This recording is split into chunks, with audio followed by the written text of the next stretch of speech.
Assalamualaikum warahmatullahi wabarakatuh. Salam sejahtera bagi kita semua. Saya izin mengenalkan diri.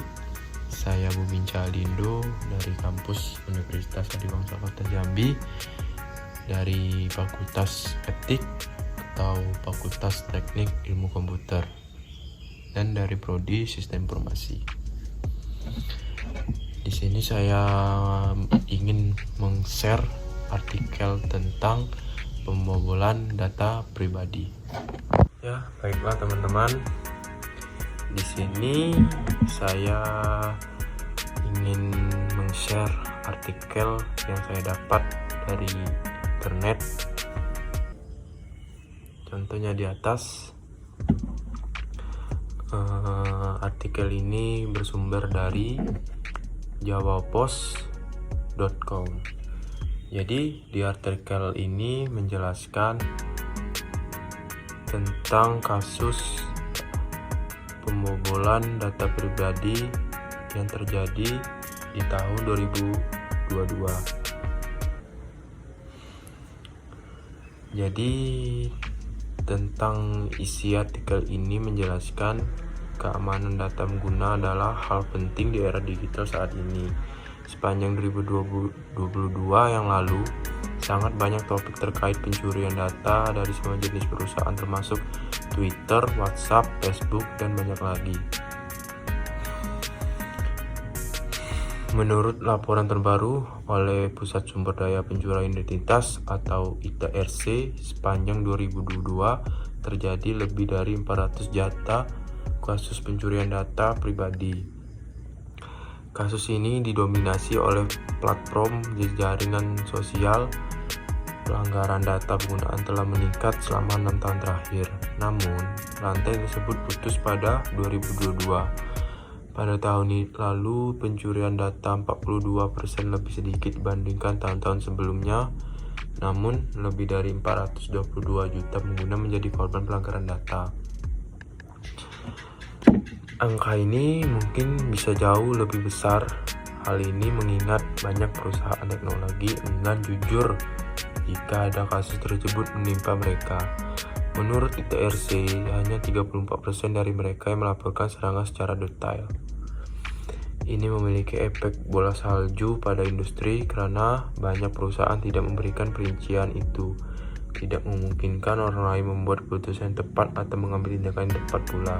Akibatnya, peretas mendapatkan lebih banyak peluang untuk mengakses data pengguna. Teman-teman, kesimpulan yang saya dapat dari berita artikel tersebut adalah banyaknya masih, khususnya masyarakat kita di Indonesia ini, masih banyak yang awam tentang apa itu data pribadi pada diri mereka masing-masing. Contohnya yang tadi, banyak kasus di 2022 tadi tentang data pribadi yang dibobol karena kita lalai atau terlena dalam memberikan informasi data pribadi kita secara online ataupun internet. Jadi saran untuk semuanya dari saya, supaya tidak terjadi hal yang tidak diinginkan, contohnya data pribadi kita ini di dalam dunia internet. Yang pertama, memastikan data terenkripsi. Apa sih terenkripsi itu? Jadi setiap situs memiliki sistem keamanan enkripsi untuk memastikan data terkode dengan aman saat dikirimkan lewat situs website. Contohnya seperti Secure HTTP atau yang disebut dengan HTTPS dan sertifikasi SSL. Biasanya juga data terenkripsi ini memiliki keamanan enkripsi data bisa diketahui dengan alamat situs yang diawali dengan HTTPS. Selain itu, keamanan juga bisa dilihat dengan adanya logo gembok di kiri atas sebelah tautan situs. Biasanya ini bisa kita lihat di kiri atas pada website yang sering kita gunakan. Untuk yang kedua, kita harus berhati-hati saat menggunakan jaringan WiFi. Kenapa? Karena kita sedang berada di tempat umum dan menemukan WiFi yang bisa diakses secara gratis. Biasanya jaringan WiFi ini bisa disalahgunakan oleh orang yang tidak bertanggung jawab untuk mencuri data pribadi. Biasanya menggunakan access point palsu yang jika seseorang login, maka data pribadinya akan tercuri. Hindarilah access point yang berpotensi meminta username ataupun password yang biasa kita gunakan data pribadi di HP kita ataupun di website yang sering kita gunakan. Pokoknya tentang informasi pribadi yang kita miliki sekarang.